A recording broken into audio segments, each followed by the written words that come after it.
ഇതിനൊരു അന്ത്യമില്ലേന്ന് ചോദിക്കരുത്, കാരണം ഓണം വരെയല്ലേ നമുക്ക് ഈ ബ്ലൗസൊക്കെ കാണിക്കാൻ പറ്റൂ. അപ്പോൾ ഇന്നും ഒരു പ്രിൻസസ് കട്ട് ബ്ലൗസ് തന്നെയാണ് നമ്മൾ കാണിക്കുന്നത്. ഇതെൻ്റെ 4ാമത്തെയോ മറ്റോ ബ്ലൗസ് ആണെന്നാണ് എൻ്റെ ഒരു വിശ്വാസം. ചിലപ്പോൾ അതിൽ കൂടാനേ ചാൻസ് ഉള്ളൂ.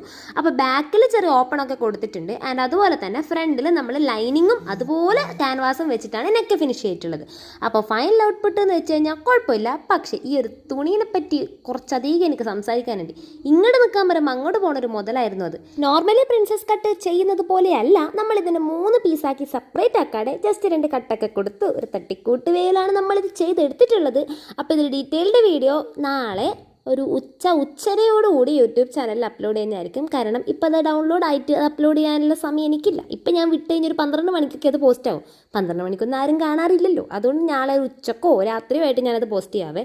ഫേസ്ബുക്ക് പേജിലാണെങ്കിൽ ഇന്ന് തന്നെ രാത്രി കൊണ്ട് എത്തുന്നതായിരിക്കും. അപ്പോൾ സ്റ്റിച്ചിങ് ട്യൂട്ടോറിയൽസ് മലയാളത്തിൽ ഇഷ്ടപ്പെടുന്നവരാണ് നിങ്ങളെങ്കിൽ ജസ്റ്റ് ഒന്ന് ഫോളോ ചെയ്ത് വെച്ചേക്ക്. അല്ലെ പിന്നെ അക്കൗണ്ട് കണ്ടിട്ടില്ലെങ്കിലേ നഷ്ടം എനിക്കല്ല, നിങ്ങൾക്കാണ്. അപ്പോൾ ബാക്ക് സൈഡിൽ നമ്മളിങ്ങനെ ഒരു ഓപ്പണൊക്കെ കൊടുത്തിട്ടാണ് സെറ്റാക്കിയിട്ടുള്ളത്. അപ്പോൾ ട്യൂട്ടോറിയൽ നാളെ വരും, ആരും മറക്കണ്ട. ബൈ.